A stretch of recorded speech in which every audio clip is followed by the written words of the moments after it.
नमस्कार। IT education in Hindi में आपका स्वागत है। और आज हम पढ़ेंगे इनकम टैक्स कैलकुलेशन एक्सेल में किस प्रकार की जाती है। तो जो यहाँ पे मेरे पास टेबल बनी हुई है, उस टेबल के अंदर जो टैक्स स्लैब मैंने लिए हैं 1 से 2.5 लाख तक 0%, 2.5 से 5 लाख तक 10%, 5 से 10 लाख तक 20%। तो ये आप अपने अकॉर्डिंग निर्धारित कर सकते हो, क्योंकि सीनियर सिटीजन जो कि 60 साल से अबो का है उसके लिए टैक्स रेट अलग है, जो 80 साल से अबो है उसके लिए टैक्स रेट अलग है। तो आप जितनी भी कैलकुलेशन जिस स्लैब में करना चाहें कर सकते हैं, बस हमारे को फॉर्मूला के अंदर वही स्लैब यूज करना है। एक बार फॉर्मूला लगाना आ जाए तो फिर कैलकुलेशन हम किस प्रकार करेंगे, चाहे स्लैब कैसा भी हो, कर सकते हैं।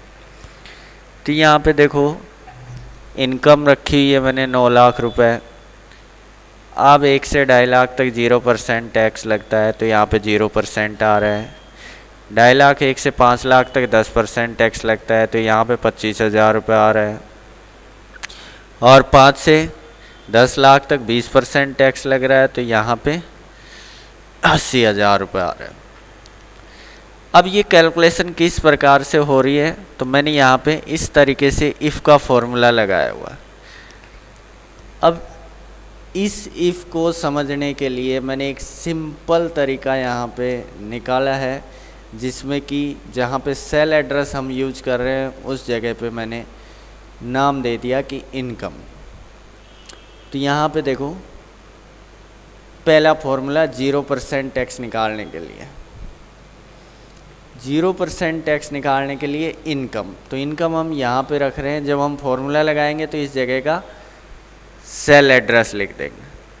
अभी मैं यहाँ पे इनकम लिख रहा हूँ, तो income less than equal 2.5 lakh, यानी इनकम जो है छोटी या बराबर है 2.5 लाख के, तो जो टोटल इनकम है उसका 0% टैक्स आपका लगेगा। यानी कि ये इफ़ का फॉर्मूला लगा हुआ है, यदि ये कंडीशन ट्रू होती है तो ये इसका 0% रिटर्न करेगा, और ये 0% यहाँ पे आ रहा है।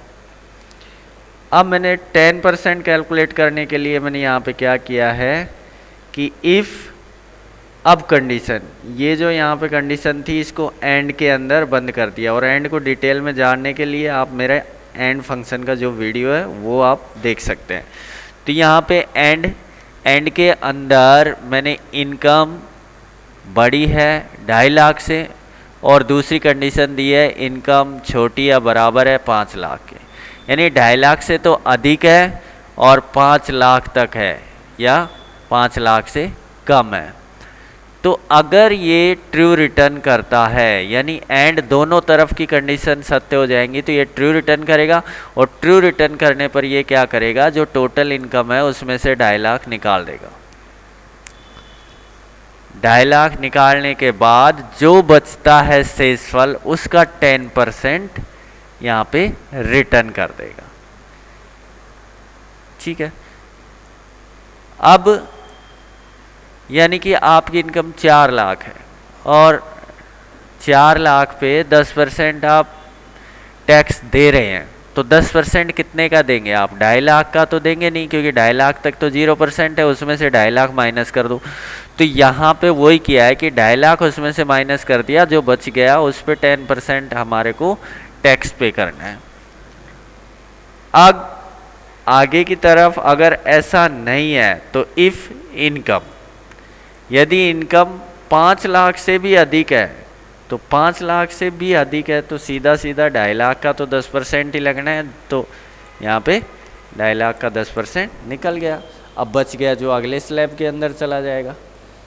फिर यहाँ पे 20% निकालने के लिए मैंने क्या किया है, फिर से वही इफ़ एंड, यदि इनकम अधिक है किससे, 5 लाख से, और इनकम कम है 10 लाख से या बराबर है 10 लाख के, तो टोटल इनकम में 5 लाख माइनस हो जाएगा और जो बच जाएगा उसका 20% टैक्स यहाँ पे आ जाएगा।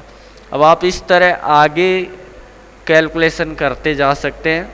बस आपको करना क्या है कि जहाँ पे इनकम का फॉर्मूला लगा हुआ है वहाँ पे हमें इनकम की जगह जो इनकम का सेल एड्रेस है वो टाइप करना होगा। ठीक है, आपको मेरा वीडियो अच्छा लगा हो तो लाइक करें, शेयर करें और मेरे चैनल को सब्सक्राइब करें। धन्यवाद।